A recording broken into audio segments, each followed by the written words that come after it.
Lo llamaban el salvaje y lo despreciaban por su sangre mezclada, pero cuando salvó a la hija del jefe apache, toda una tribu vino a buscar justicia. Lo que pasó después cambió para siempre un pueblo entero. El sol del amanecer pintaba de dorado las montañas que rodeaban el pequeño pueblo de Esperanza Verde, en el corazón de Sonora.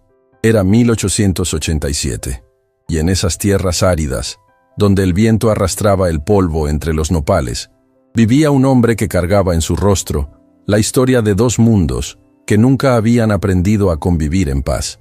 Mateo Herrera tenía 32 años, pero sus ojos oscuros guardaban la sabiduría de quien había conocido el dolor desde muy temprano. Su piel morena y sus pómulos pronunciados delataban la sangre apache que corría por sus venas, herencia de una madre que había amado sin prejuicios a un vaquero mexicano. Pero esa mezcla que debería haber sido una bendición, se había convertido en su maldición más pesada. Caminaba por la calle principal de Esperanza Verde con la cabeza en alto, aunque sentía cómo las miradas se clavaban en su espalda como dagas afiladas. Las mujeres apartaban a sus hijos cuando lo veían pasar, y los hombres escupían al suelo con desprecio. Para ellos, Mateo no era mexicano suficiente por su sangre indígena, pero tampoco era apache de verdad por haber crecido entre cristianos. Su padre, Ramón Herrera, había sido un hombre bueno que trabajaba cuidando ganado en las haciendas grandes. Había conocido a Itzel, una mujer apache de belleza extraordinaria, durante una de sus travesías por la sierra. El amor que nació entre ellos fue tan puro como el agua de manantial, pero el mundo no estaba preparado para aceptar esa unión. Cuando Mateo tenía apenas 12 años, una enfermedad se llevó a su padre, y su madre, destrozada por la pena y el rechazo constante, regresó con su tribu en las montañas, donde murió poco después. Mateo se quedó completamente solo, heredando únicamente un pequeño rancho abandonado en las afueras del pueblo y el peso de una identidad que nadie quería reconocer. Aprendió a sobrevivir por sí mismo, cuidando unas pocas cabezas de ganado y cultivando lo poco que la tierra seca le permitía. Pero más que la pobreza, lo que más le dolía era la soledad constante, esa sensación de no pertenecer a ningún lugar del mundo. Esa mañana de octubre, Mateo necesitaba comprar suministros en el pueblo. Había ahorrado durante meses para poder adquirir algunas herramientas y semillas. Entró a la tienda general de don Evaristo, un hombre de barriga prominente y bigote gris, que lo miró con el disgusto de siempre. «¿Qué quieres aquí, mestizo?», le preguntó don Evaristo sin levantar la vista de sus cuentas. «Buenos días, don Evaristo. Vengo por las semillas que encargué la semana pasada», respondió Mateo con voz tranquila, aunque por dentro sentía cómo se le apretaba el pecho. «Ah, sí, las semillas del salvaje», dijo el tendero con una sonrisa burlona. «Ese pedido se canceló. Ya no tengo nada para ti». Mateo sabía que era mentira. Había pagado por adelantado y había visto las semillas llegando en el último cargamento. Pero también sabía que protestar solo empeoraría las cosas. Se dio la vuelta para irse, pero en ese momento entraron los hermanos Mendoza, Salvador y Esteban, los terratenientes más ricos y poderosos de toda la región. Salvador Mendoza era un hombre alto y corpulento, con ojos pequeños y crueles, que siempre parecían estar buscando a alguien a quien humillar. Su hermano Esteban era más delgado pero igual de despiadado, conocido por su lengua venenosa y su placer por hacer sufrir a los más débiles. Ambos habían heredado miles de hectáreas de su padre y controlaban gran parte del comercio local. «Miren nada más lo que tenemos aquí», dijo Salvador con voz fuerte, asegurándose de que todos en la tienda pudieran escucharlo. «El famoso hijo de la salvaje, honrándonos con su presencia». Esteban se acercó a Mateo con una sonrisa que no llegaba a sus ojos. «Dime, mestizo, ¿tu madre te enseñó a hacer danzas paganas antes de abandonarte como un perro?». El silencio se hizo pesado en la tienda. Don Evaristo fingía estar ocupado con sus papeles, pero Mateo podía ver cómo disfrutaba del espectáculo. Los otros clientes se habían quedado inmóviles, esperando ver qué pasaría. Mateo sintió cómo la rabia le subía por la garganta, pero respiró profundo. Su madre le había enseñado que la verdadera fuerza estaba en mantener la dignidad, no en responder a las provocaciones. «Con permiso», dijo simplemente, intentando caminar hacia la puerta. Pero Salvador le bloqueó el camino, poniéndole una mano pesada en el pecho. «No tan rápido, hermano. Mi hermano te hizo una pregunta. ¿O es que los salvajes no saben hablar como la gente civilizada?» «Mi madre era una mujer buena y honorable», respondió Mateo con voz firme, mirando directamente a los ojos de Salvador. «Más de lo que ustedes podrán ser jamás». La bofetada llegó tan rápida que Mateo no tuvo tiempo de esquivarla. El sonido resonó en toda la tienda como un disparo. Salvador tenía la cara roja de furia. «¿Cómo te atreves a hablarnos así, maldito mestizo? Tu lugar está en las montañas con el resto de los salvajes, no aquí molestando a la gente decente». Mateo sintió cómo le ardía la mejilla, pero no se llevó la mano al rostro. No les daría esa satisfacción. En cambio, los miró con una calma que los descolocó. «Algún día», dijo con voz baja pero clara, «van a entender que el valor de una persona no se mide por el color de su piel o por el dinero que tiene en los bolsillos». Esteban soltó una carcajada cruel. «¿El valor? Tú no vales ni el polvo de nuestras botas».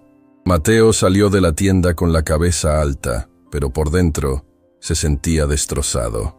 Caminó por las calles polvorientas mientras escuchaba los murmullos y las risas a sus espaldas.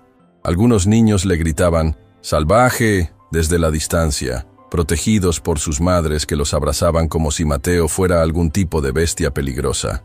Llegó hasta la pequeña iglesia del pueblo, donde el padre Miguel estaba barriendo los escalones. Era un hombre mayor, de cabello blanco y ojos bondadosos. El único en todo Esperanza Verde que trataba a Mateo con respeto y cariño genuino.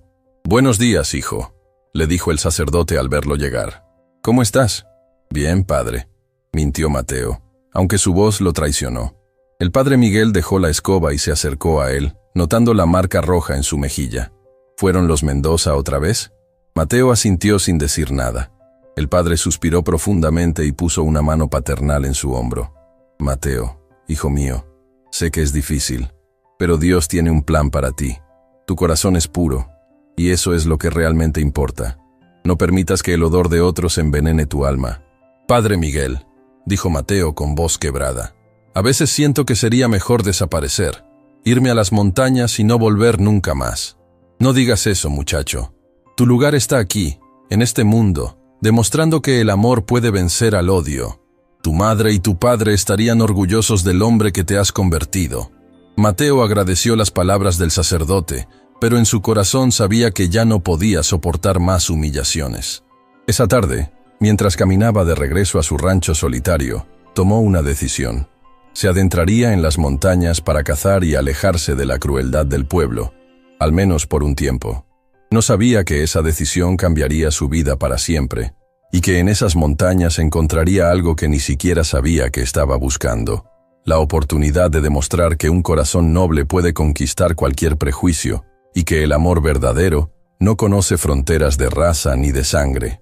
El viento de la tarde llevaba consigo el aroma de los pinos, y la promesa de un destino que aún estaba por escribirse en las páginas del tiempo. 3 días habían pasado desde que Mateo se había adentrado en las montañas de la Sierra Madre. El aire fresco y limpio de las alturas había comenzado a sanar las heridas de su alma, al menos un poco.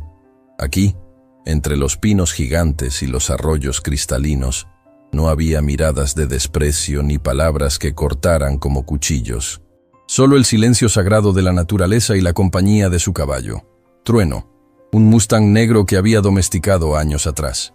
Había armado un campamento sencillo cerca de un manantial, y durante esos días había logrado cazar algunos conejos y recolectar frutas silvestres. Por primera vez en mucho tiempo, Mateo se sentía en paz. Pero esa mañana del 4.º día, algo iba a cambiar todo. Estaba siguiendo las huellas de un venado cuando un sonido extraño rompió la tranquilidad del bosque. Al principio pensó que era el viento entre las rocas, pero pronto se dio cuenta de que era algo diferente. Era una voz humana, y sonaba desesperada. Los gritos venían de una dirección donde el terreno se volvía más escarpado, cerca de un barranco profundo que los cazadores locales conocían como la Garganta del Diablo. Mateo había escuchado historias sobre ese lugar. Era un precipicio traicionero donde más de un hombre había perdido la vida por un paso en falso. Se acercó con cuidado, guiando a Trueno entre los árboles. Los gritos se hicieron más claros, y pudo distinguir que era una mujer quien pedía ayuda. Pero había algo más en esa voz, algo que le erizó la piel. Estaba hablando en apache. Mateo se detuvo en seco. Hacía años que no escuchaba su lengua materna, esas palabras que su madre Itzel le había enseñado cuando era niño. La nostalgia le golpeó el pecho como un puño, pero también lo invadió una urgencia terrible. Alguien estaba en peligro grave.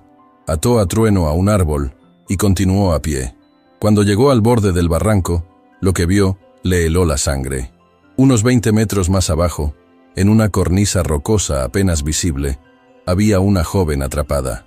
Tenía el pie izquierdo enganchado en lo que parecía ser una trampa de metal, una de esas que los cazadores furtivos usaban para atrapar animales grandes.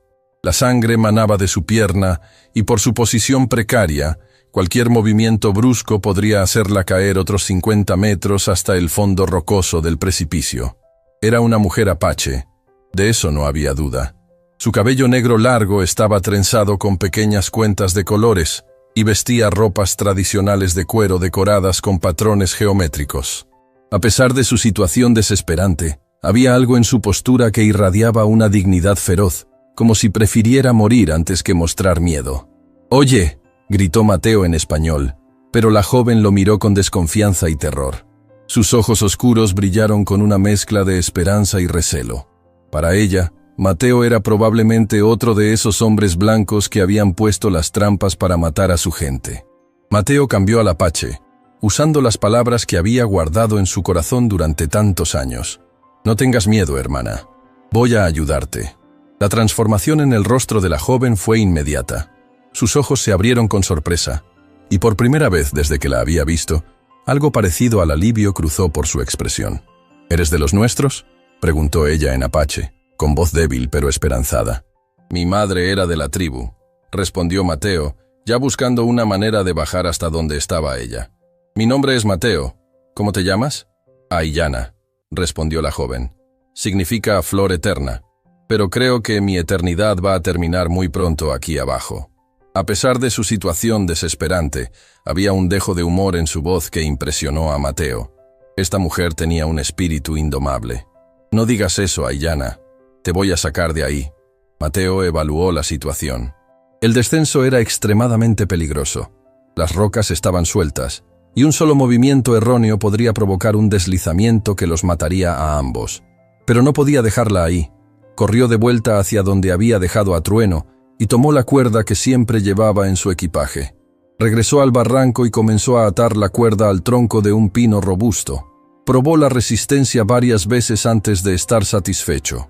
Luego se amarró el otro extremo alrededor de la cintura y comenzó a descender lentamente por la pared rocosa. «Ten cuidado», le gritó Aiyana desde abajo. «Las rocas están muy sueltas por aquí». Cada paso era una apuesta contra la muerte. Mateo sentía cómo las piedras se desmoronaban bajo sus pies, pero continuó bajando con paciencia y determinación.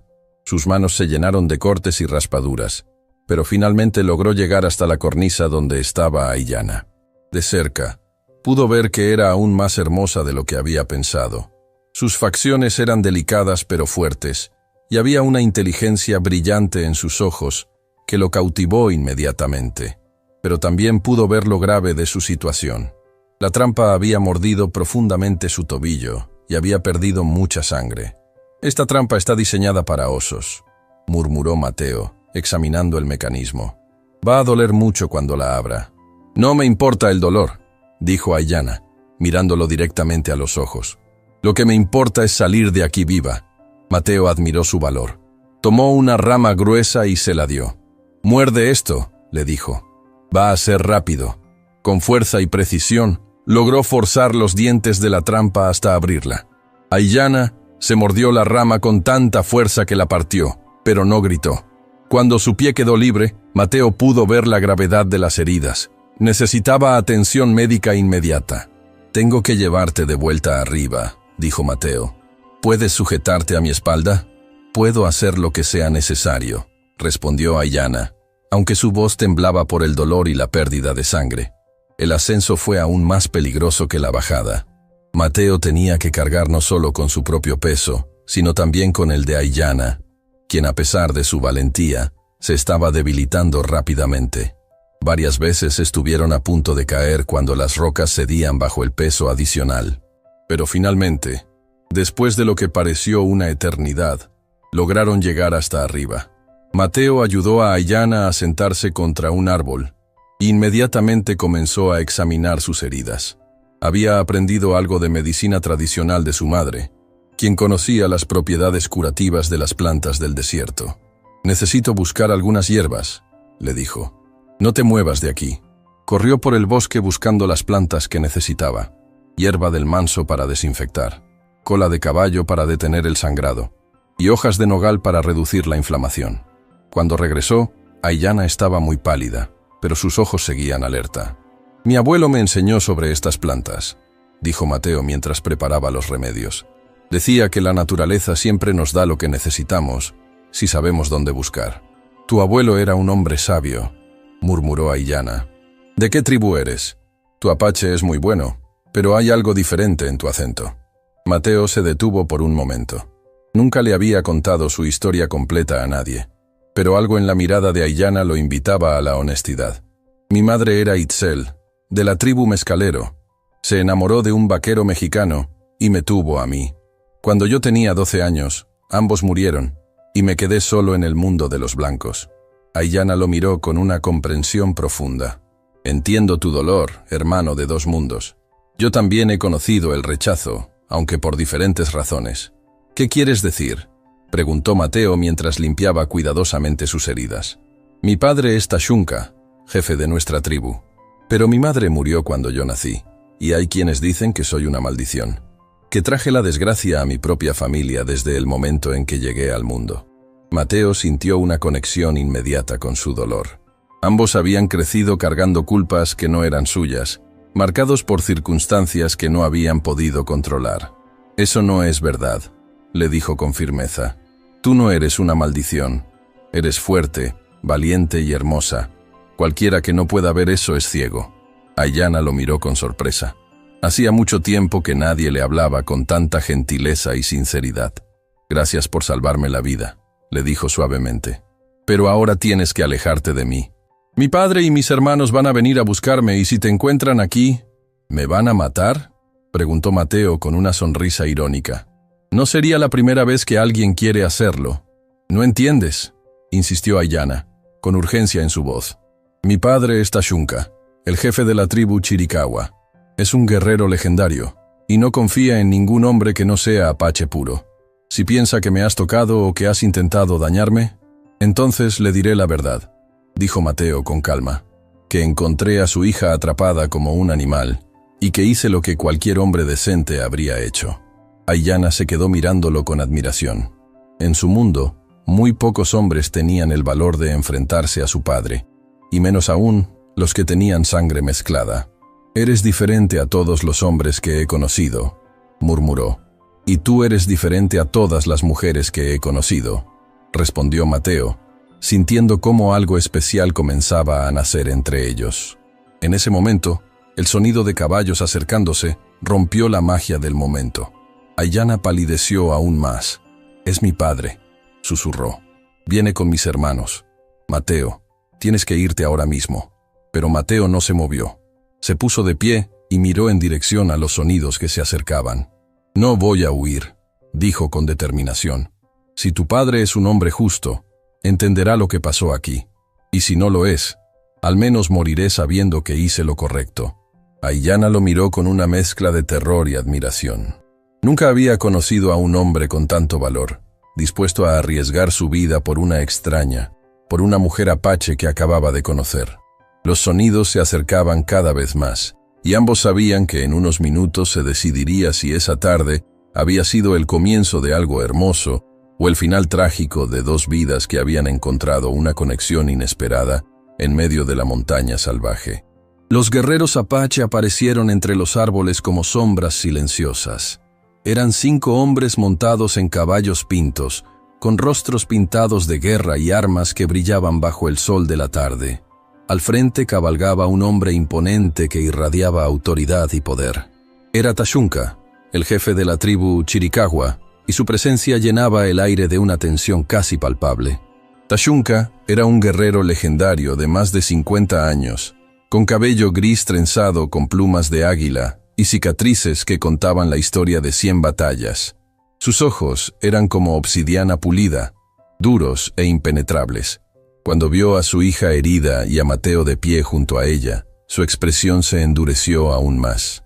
«Aiyana», dijo con voz profunda, desmontando de su caballo con la gracia de un felino.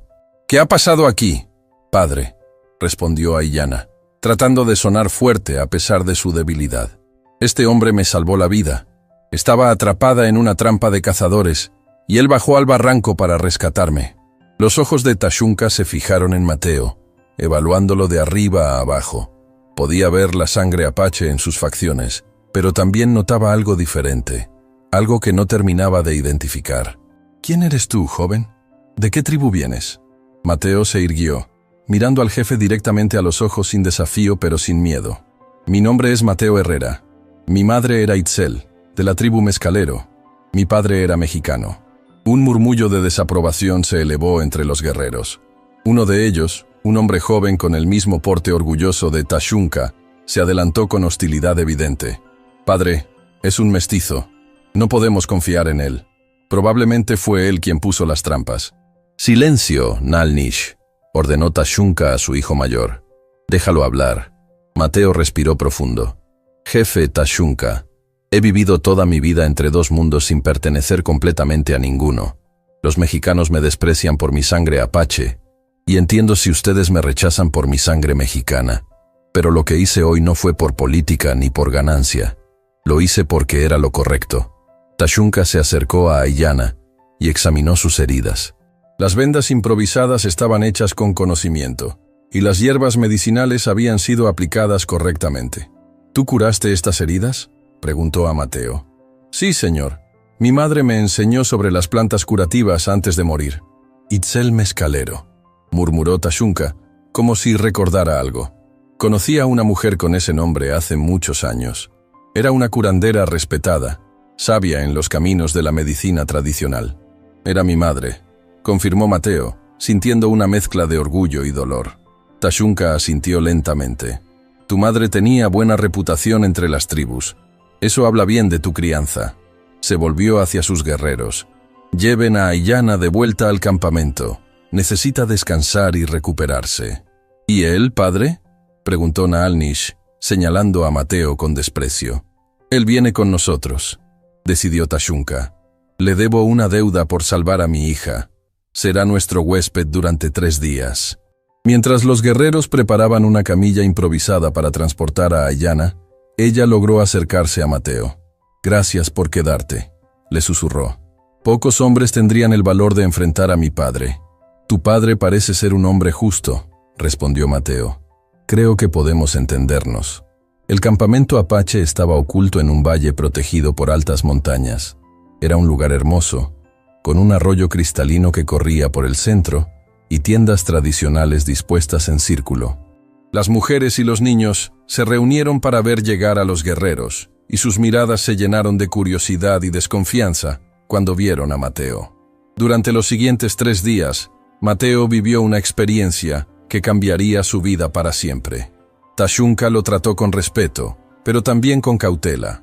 Le permitió quedarse en una tienda cerca de la de Aiyana y le dio la oportunidad de demostrar su valía. En las mañanas, Mateo ayudaba con las tareas del campamento. Su conocimiento de las plantas medicinales impresionó a las mujeres mayores, y su habilidad con los caballos ganó el respeto de algunos guerreros jóvenes. Pero lo que más lo llenaba de felicidad eran los momentos que pasaba con Aiyana. Cada tarde, cuando el sol comenzaba a ocultarse tras las montañas, Mateo se sentaba junto a la tienda de Aiyana para conversar. Ella se recuperaba rápidamente, y su espíritu vivaz comenzaba a florecer de nuevo. «Cuéntame sobre tu vida en el pueblo», le pidió a Aiyana una tarde, mientras él le cambiaba las vendas de la pierna. Mateo le contó sobre la humillación constante, sobre la soledad de su rancho, sobre las noches en que se quedaba despierto preguntándose si algún día encontraría su lugar en el mundo. «Yo también conozco esa soledad», confesó Aiyana. «Aquí en la tribu, muchos me ven como una maldición. Dicen que mi nacimiento trajo la muerte de mi madre, y que por eso los tiempos han sido difíciles para nuestra gente. Eso es una tontería, dijo Mateo con firmeza. Eres lo más hermoso y puro que he visto en mi vida. Cualquiera que no pueda ver tu luz interior está ciego. Aiyana sintió cómo su corazón se aceleraba. Nunca un hombre le había hablado con tanta ternura y sinceridad. Mateo, susurró, ¿qué va a pasar cuando tengas que irte? Mi padre cumplió su palabra de darte hospitalidad por 3 días, pero después volveré a mi rancho, dijo Mateo, aunque la idea de separarse de ella le dolía físicamente. Pero estos 3 días han sido los más felices de mi vida. Los míos también, admitió Aiyana, bajando la mirada.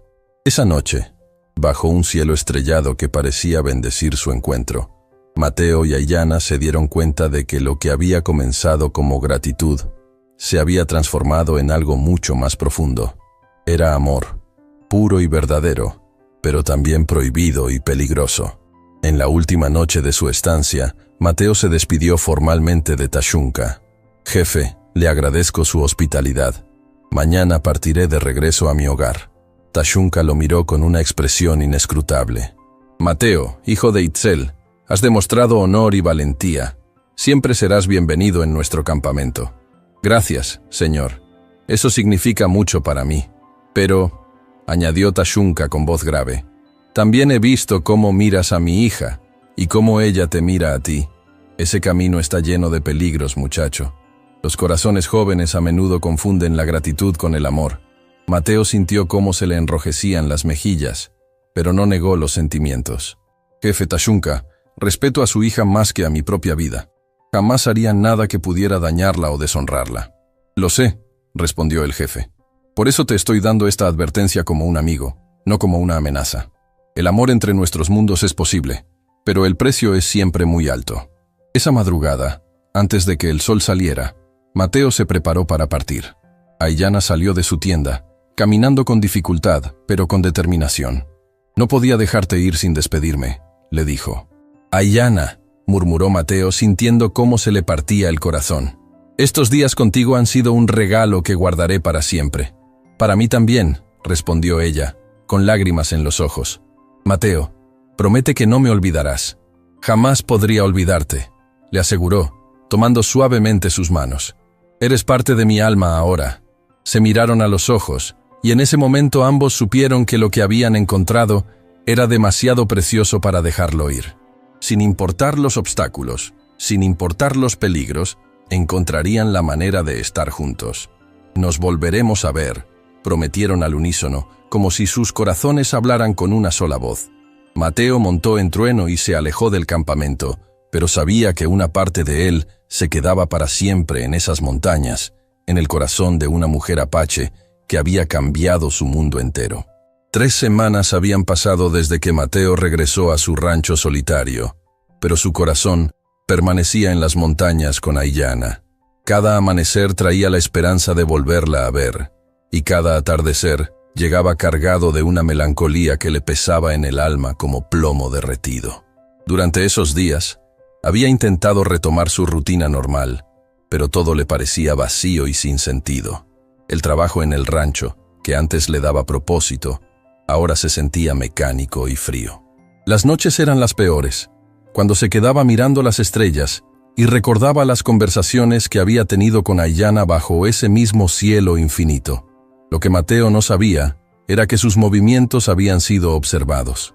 Los hermanos Mendoza habían notado su ausencia del pueblo durante varios días, y su curiosidad maliciosa los había llevado a enviar espías para seguir sus pasos.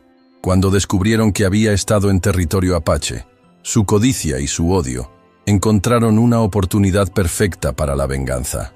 Salvador Mendoza estaba en su hacienda esa mañana, bebiendo whisky, a pesar de la hora temprana, cuando su capataz, un hombre brutal llamado Jacinto Morales, llegó con noticias interesantes. «Patrón», dijo Jacinto con una sonrisa torcida, «ya sabemos dónde estuvo el mestizo durante esos días que desapareció». «¿Ah, sí?», preguntó Salvador levantando la vista de su vaso. «Ilumíname, Jacinto». «Estuvo con los apaches, patrón. Y no solo eso. Nuestros informantes dicen que se enamoró de la hija del jefe Tashunka, una india llamada Aiyana». Los ojos de Salvador se iluminaron con una malicia cruel. La hija del jefe apache. Esto es mejor de lo que esperaba. Esteban Mendoza, que había estado escuchando desde la puerta, se acercó con interés.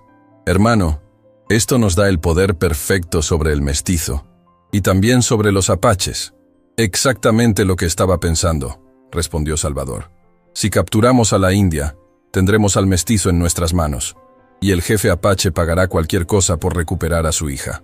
Los hermanos Mendoza habían estado financiando en secreto a los cazadores furtivos, que ponían trampas en territorio apache. Oficialmente, se presentaban como ciudadanos respetables que querían la paz con las tribus, pero en realidad, ganaban dinero con cada apache muerto o capturado que vendían a los compradores de esclavos en el sur. Jacinto se aclaró la garganta. Patrón, hay algo más. Mis hombres han visto al mestizo cabalgando hacia las montañas otra vez. Parece que tiene una cita secreta con la India. Perfecto, murmuró Salvador frotándose las manos. Prepara a 8 hombres. Vamos a tender una trampa que el mestizo y su India nunca olvidarán. Mientras tanto, Mateo cabalgaba por los senderos montañosos con el corazón lleno de esperanza. Aiyana le había enviado un mensaje a través de un anciano comerciante apache que visitaba el pueblo ocasionalmente. El mensaje era simple, pero lo había llenado de alegría.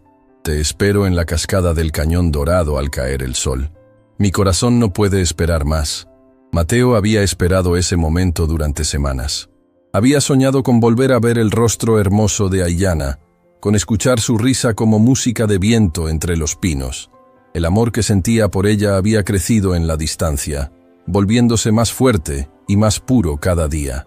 La cascada del Cañón Dorado era un lugar sagrado para los apaches, donde el agua caía desde una altura impresionante, formando un velo cristalino que brillaba como oro líquido bajo los rayos del sol.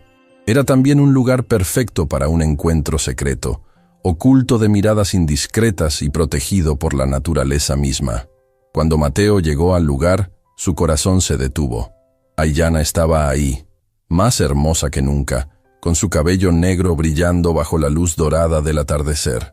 Vestía un vestido tradicional apache de cuero suave, decorado con cuentas azules y plata que capturaban los últimos rayos del sol. Mateo, susurró ella, corriendo hacia él con los ojos brillantes de felicidad. Se abrazaron con la desesperación de 2 almas que habían estado separadas demasiado tiempo. En ese momento, el mundo desapareció a su alrededor, y solo existían ellos dos, y el amor que los consumía. Te he extrañado cada segundo de cada día, murmuró Mateo contra su cabello. Y yo he soñado contigo cada noche, respondió Aiyana, aferrándose a él como si temiera que fuera un espejismo. Se sentaron junto a la cascada, con las manos entrelazadas, compartiendo sus pensamientos y sentimientos más profundos. Hablaron de sus sueños de un futuro juntos, de la posibilidad de crear un hogar donde el amor fuera más fuerte que los prejuicios, donde sus hijos pudieran crecer libres de las divisiones que habían marcado sus propias vidas. Aiyana, dijo Mateo, tomando su rostro entre sus manos. Sé que nuestro amor es difícil, que hay muchos obstáculos, pero estoy dispuesto a luchar contra el mundo entero si es necesario. Y yo lucharé a tu lado, respondió ella, con una determinación feroz en sus ojos. El amor verdadero no conoce fronteras de raza o sangre. Fue en ese momento de perfecta felicidad cuando todo se desmoronó. Los hombres de Mendoza emergieron de entre los árboles como demonios, rodeándolos con rifles apuntados y sonrisas crueles. Jacinto Morales lideraba el grupo, con una soga en las manos y odio en los ojos. «Miren lo que tenemos aquí», dijo Jacinto con voz burlona. «El mestizo y su India, juntos como 2 tortolitos». Mateo se puso inmediatamente de pie, interponiéndose entre Aiyana y los hombres armados. «Déjenla ir», gritó. «Esto es entre ustedes y yo». «Oh no, mestizo», rió Jacinto. «La India es exactamente lo que vinimos a buscar. Los patrones Mendoza tienen planes especiales para ella». «¿Qué planes?», preguntó Mateo, aunque ya temía la respuesta. «Digamos que hay compradores en el sur que pagan muy bien por mercancía exótica como ella», respondió Jacinto con una sonrisa repugnante. La sangre de Mateo se heló. Sabía exactamente a qué se refería. El comercio de esclavos seguía existiendo en las regiones más remotas, y las mujeres indígenas eran especialmente codiciadas por su rareza y belleza. Jamás permitiré que la toquen, rugió Mateo, lanzándose contra el hombre más cercano. Pero eran demasiados y estaban bien armados. Después de una lucha feroz, lograron reducir a Mateo y atarlo con cuerdas gruesas. Aiyana también fue capturada, a pesar de su resistencia valiente. «Mateo», gritó ella mientras la arrastraban, «no importa lo que nos hagan, nuestro amor es más fuerte que su odio». Los llevaron a la hacienda de los Mendoza, donde fueron encerrados en un establo abandonado. Mateo tenía el rostro hinchado por los golpes, y Aiyana tenía las muñecas ensangrentadas por las cuerdas, pero sus espíritus permanecían inquebrantables. «Aiyana», murmuró Mateo en la oscuridad, «perdóname por haberte traído a este peligro». «No tienes nada de qué disculparte», respondió ella con firmeza. «Elegí amarte sabiendo los riesgos, y elegiría amarte de nuevo, sin importar las consecuencias». Al día siguiente, Salvador Mendoza visitó su prisión improvisada con una propuesta diabólica. «Mestizo», dijo con voz melosa, «tengo una oferta para ti. Puedes salvar a tu India si nos das información sobre la ubicación exacta del campamento Apache.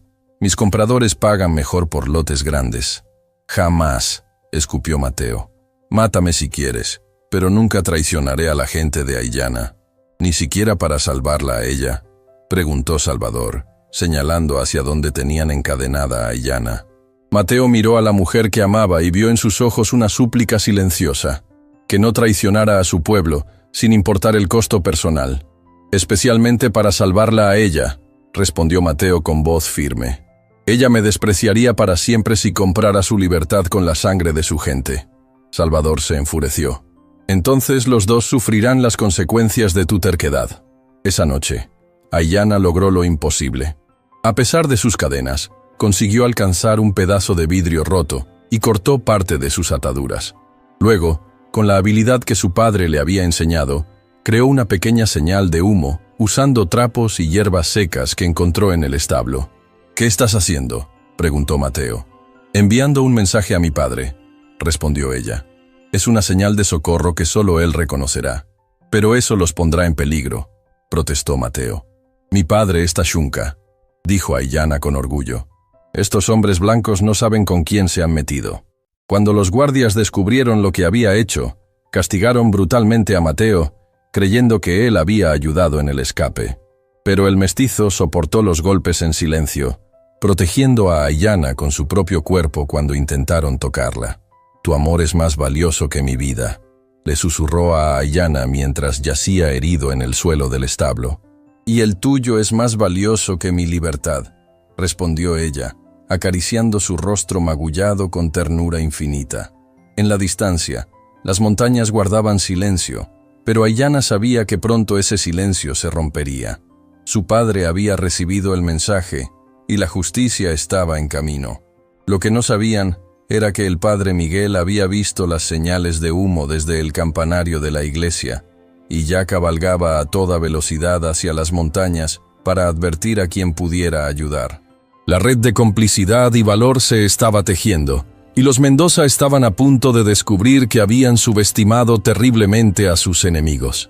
El amanecer del tercer día llegó con un silencio extraño que puso nerviosos a los hombres de Mendoza. Los pájaros no cantaban, y hasta los caballos parecían inquietos. Salvador Mendoza desayunaba cuando Jacinto llegó corriendo con terror en el rostro. «Patrón, mis vigías en las colinas han desaparecido. Todos». «¿Qué quieres decir?», gruñó Salvador. «No están, patrón. Solo encontramos sus caballos vagando». Fue entonces cuando lo vieron. En la cresta de la colina apareció una figura solitaria montada en un caballo blanco. Un apache inmóvil como una estatua, observando la hacienda. «Es solo un indio», murmuró Esteban. «Nuestros rifles pueden alcanzarlo». Pero más figuras aparecieron. Primero 5, luego 10, luego 20. En minutos toda la cresta se llenó de guerreros apaches montados, sus lanzas brillando como dientes de un depredador gigantesco. «¿Cuántos son?», susurró Salvador. «Al menos 50», respondió Jacinto. «Y siguen llegando». En el centro estaba Tashunka, montado en un caballo pinto magnífico. Su presencia era tan imponente que se sentía su autoridad desde la distancia. No había pinturas de guerra, no había gritos, Solo una calma mortal más aterradora que cualquier amenaza. En el establo, Aiyana sonrió por primera vez en días. «Mi padre ha venido», murmuró con orgullo. «No quiero que haya una masacre por nuestra causa», dijo Mateo preocupado. «Mi padre es sabio, buscará justicia, no venganza ciega».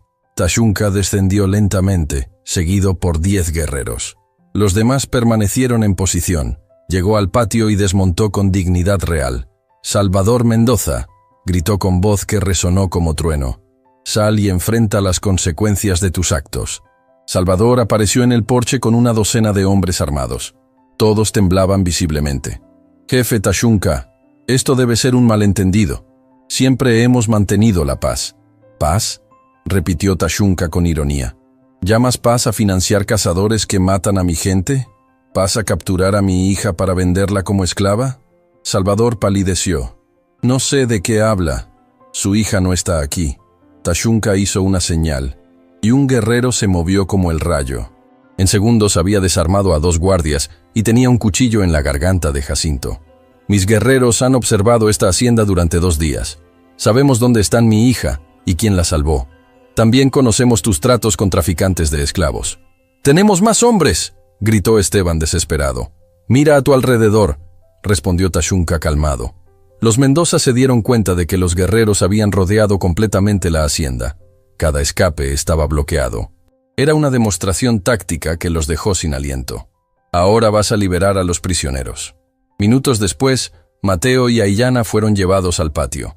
Mateo apenas podía mantenerse en pie por las palizas, pero se irguió al ver a Tashunka. «Jefe, siento que esto haya pasado. Fue mi culpa poner a Aiyana en peligro». «No», respondió Tashunka. «Fue tu valor lo que la salvó, y tu honor lo que protegió a mi pueblo cuando trataron de comprar información con su libertad». Se volvió hacia los Mendoza. «Durante años han sembrado dolor en estas tierras. Han financiado la caza de mi gente y prosperado con nuestra sangre. ¿Qué quiere de nosotros?», preguntó Salvador quebrado. «Justicia. Van a abandonar estas tierras para siempre. Van a devolver todo el dinero ganado con sufrimiento de mi pueblo». «No pueden obligarnos», gritó Esteban. «Los mismos derechos que ustedes dieron a las familias destruidas. Ninguno». El padre Miguel llegó cabalgando con hombres del pueblo y el sheriff. Las noticias se habían extendido, y la gente decente se unió para apoyar la justicia. «Los Mendoza han sido expuestos como criminales», declaró el padre Miguel. Tashunka levantó una mano. «Mi justicia es rápida y definitiva. Los Mendoza tienen 1 hora para abandonar con solo su ropa. Si regresan, no verán otro amanecer». La humillación fue completa. Los hermanos más poderosos de la región fueron escoltados como criminales bajo la mirada de toda la comunidad. Cuando se calmó, Tashunka se acercó a Mateo y Aiyana abrazados. «Mateo, hijo de Itzel, has demostrado que el honor no tiene color de piel. Has protegido a mi hija con tu vida y a mi pueblo con tu silencio bajo tortura». «Solo hice lo correcto», respondió Mateo. «Por eso te ofrezco algo nunca ofrecido a un hombre de sangre mezclada. Te invito a ser parte de nuestra familia, no solo como esposo de mi hija, sino como mi hijo adoptivo». Mateo sintió lágrimas en sus ojos. «Sería el honor más grande de mi vida». «¿Significa que podemos casarnos?», preguntó Aiyana emocionada. «Significa que el amor verdadero siempre encuentra su camino, sin importar las barreras». 3 meses después, en una ceremonia que unió tradiciones apache y mexicana, Mateo y Aiyana se casaron. El pueblo de Esperanza Verde los recibió con respeto y admiración. El padre Miguel ofició la ceremonia cristiana, mientras ancianos apaches realizaron rituales tradicionales. Fue una celebración que trascendió todas las divisiones. Mateo encontró finalmente su lugar, no completamente apache ni mexicano, sino algo nuevo y hermoso, un puente entre culturas que su amor había unido. Cuando los últimos rayos del sol iluminaron a los esposos, todos supieron que habían visto algo más grande que una boda. Habían visto cómo el amor verdadero puede transformar el odio en comprensión. Si esta historia tocó tu corazón, suscríbete a nuestro canal para más historias como esta.